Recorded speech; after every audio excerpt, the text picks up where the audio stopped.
सत्य के साथ। नमस्कार, मैं हूं मोहम्मद सलीम सैफी और आप देख रहे हैं टीवी न्यूज़ वायरस। आज हमारे साथ मौजूद हैं दो खास मेहमान, जयदेव सिंह जी और डॉक्टर मनमोहन ज्वाठा जी। दोनों ही अंतर्राष्ट्रीय मामलों के एक्सपर्ट हैं और आज का हमारा मौजू है यूक्रेन और रशिया। यूक्रेन और रशिया का जो विवाद लगातार चल रहा है, जंग चल रही है, इसे लेकर भारतीय सरकार क्या कुछ कर रही है, क्या करना चाहिए, इस मुद्दे पर हम जयदेव सिंह जी से और डॉक्टर मनमोहन ज्वाठा जी से बात करेंगे। सिंह साहब, जो रशिया और यूक्रेन का जो मामला चल रहा है, इसके अंदर भारतीय सरकार के जो भी प्रयास हैं, उन प्रयासों से आप कहाँ तक मुतमईन हैं और जो सबसे ज़्यादा प्रभावित सेगमेंट हो रहा भारतीय, वो कौन, किसे मानते हैं आप? मैं इसके लिए भारत सरकार को दोषी मानता हूँ। वो उस पर आप इस तरह न लें कि ये बीजेपी या कांग्रेस की तरफ न लें। भारत सरकार को एक डिसीजन लेना चाहिए था, क्योंकि रसा की जो फौज थी वो यूक्रेन में जो डिप्लॉय हुई, वो 15 तारीख, 16 तारीख, 17 तारीख, 19 तारीख, 20 तारीख ये था कि आज लड़ाई होती है, आज जंग हो जाएगी, कल होगी, परसों होगी, लेकिन वो 24 तक टली। हमें जब पता था कि यूक्रेन पर रसा वार करने वाला है और वार में कुछ भी हो सकता है, हमारे 20,000 छात्र पढ़ने के लिए, छात्र की संख्या है इतनी, 20,000 छात्र यूक्रेन में फंसे हुए हैं। हमारी सरकार को पहले ही डिसीजन लेना चाहिए था। शिक्षा प्राप्त करने के लिए विदेशों में गए हैं और वापसी में उनको 1-1 लाख रुपए देना पड़े टिकट का, तो ये एक बड़ा भारी उनके साथ अन्याय था। उनको चाहिए था कि भाई 20-25 जहाज़ इकट्ठे भेजते, सारे बच्चों को वापस मंगाते, तो उनके माँ बाप, उनके बच्चे, उनका जो वो दहशत भरा जो ये जीवन है, उसके हम अपने नागरिकों को बचाते।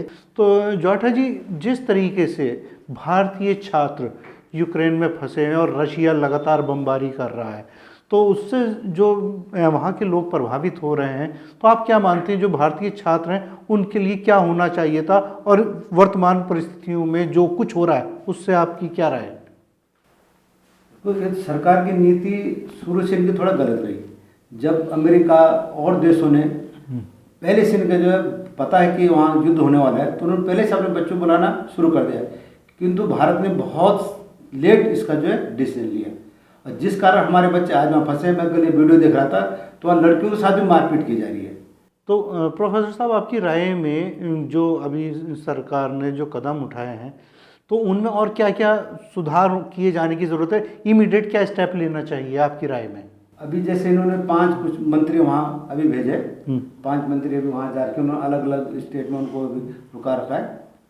तो पर वहाँ से जो बच्चे बंकरों के अंदर हैं, वहाँ पर क्या हो पा रहा है कि वो इनसे संपर्क नहीं कर पा रहे। जो ये उनको जो अपने कुछ ऐसा वहाँ पर उनको सुविधा दें कि ताकि इनसे तुरंत संपर्क हो, हमारे बच्चे जल्दी से जल्दी वापस अपने देश में लौटें। जो प्रोफेसर साहब ने कहा कि क्या करना चाहिए, लेकिन जो भारतीय छात्र यूक्रेन में मेडिकल की शिक्षा लेने गए, आखिर क्या वजह थी कि एक असुरक्षित देश में जाके उन्हें शिक्षा ग्रहण करनी पड़ रही है, और भारतीय सरकार को ऐसे क्या उपाय करने चाहिए कि यूक्रेन या किसी विदेश में न जाके मेडिकल की शिक्षा या और जो अग्रणी शिक्षा है वो हिंदुस्तान में ही हो? जहाँ तक मेडिकल शिक्षा का सवाल है, लगभग 20 से 25 लाख में बच्चे MBBS की डिग्री लेकर आ सकते हैं। ये तो एक कंट्री का सवाल है कि यूक्रेन में 20 लाख बच्चे, 20,000 बच्चे हैं, ऐसे इससे ज़्यादा तो मॉस्को में है, अन्य देशों में भी है। कम से कम लाखों बच्चे हमारे मेडिकल की शिक्षा प्राप्त करने के लिए वर्ल्ड में जा रखे हैं। और हमारे यहाँ आप देखते होंगे कि एक MBBS की शिक्षा प्राप्त करने के लिए 1 करोड़ से भी ऊपर की भी धनराशि अदा करनी पड़ती है। हमारा जब एक बच्चा 25 लाख में, 20 लाख में यूक्रेन जैसे देश से पढ़कर आ सकता है, तो हमारे भारत में क्यों नहीं हो सकती थी? इच्छा शक्ति नहीं है। गवर्नमेंट में इच्छा शक्ति होती, फिर वहाँ मेरिट पर बच्चे नहीं जाते हैं, किसी लिस्ट पर बच्चे नहीं जाते हैं। जब भारत में ही वापस आकर के उनको प्रैक्टिस करनी है, तो भारत में ही उनकी शिक्षा होनी चाहिए थी। जो सिंह साहब ने बात कही कि जो यहाँ का भारतीय पैसा विदेशों में शिक्षा के नाम पे जा रहा है, आप शिक्षा के विद्वान हैं, तो इसमें और क्या क्या वैकल्पिक व्यवस्थाएं संभव है जो आम बच्चों को इसका लाभ मिले? अब सरकार की बात करें तो अभी उत्तराखंड में इन्होंने एक यूनिवर्सिटी बनाई है, श्रीनगर में मेडिकल कॉलेज बनाया है। उसकी पहले 5-6 हज़ार में उसकी शुरुआत हुई थी और आज वो भी लाखों में चला गया है। पहले उसके साथ कहते एक बॉन्ड भरा जाता था कि बहुत कम फीस में वो बॉन्ड उसका भरा जाएगा और वो सरकार में को अपने 5 साल तक सेवा देगा। अब लड़कों ने क्या करते हैं, वहाँ से सीख के आ रहे हैं, MBBS करके आ रहे हैं, ये बॉन्ड तोड़ दे रहे हैं, 1 करोड़ दे के बॉन्ड तोड़ दे रहे हैं और ये सरकारी सेवा नहीं देने को तैयार है। अब इसमें क्या है, इसमें सरकार को भी नुकसान हो रहा, जो बच्चे उनका नुकसान हो रहा, हमारे प्रदेश का भी नुकसान हो रहा।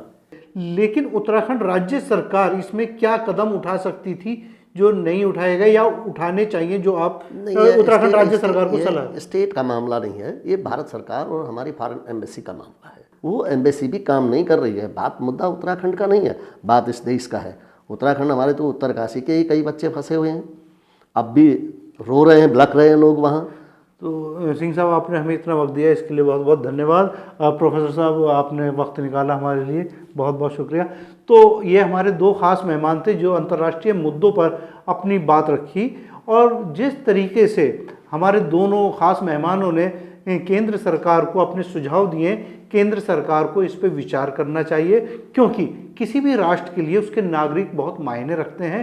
भारत का अगर एक बच्चा भी कहीं विदेश में किसी संकट में पड़ा हुआ है, उसे सकुशल वापस लाने की जिम्मेदारी भारत सरकार की है, और भारत सरकार जो कुछ कर रही है वो अपने प्रयास तो है ही, लेकिन बुद्धिजीवियों के सुझावों को भी अमल में लाने की सख्त ज़रूरत है।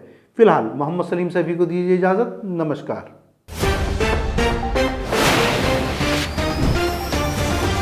सत्य के साथ।